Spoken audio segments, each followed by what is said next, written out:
проводах, ток по рукам, телефоны на все голоса, говорит пока, пора.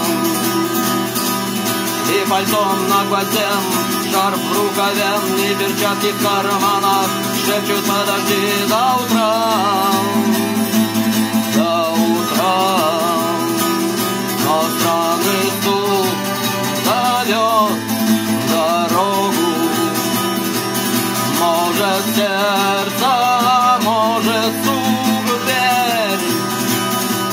И когда я вернусь на пороге, я скажу одно лишь слово «верь».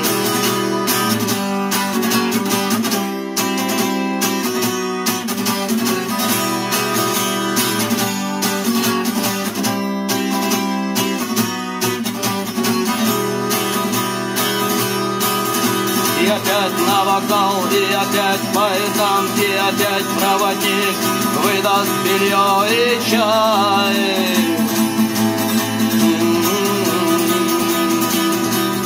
И опять не усну, и опять сквозь грохот колес мне послышится слово «прощай».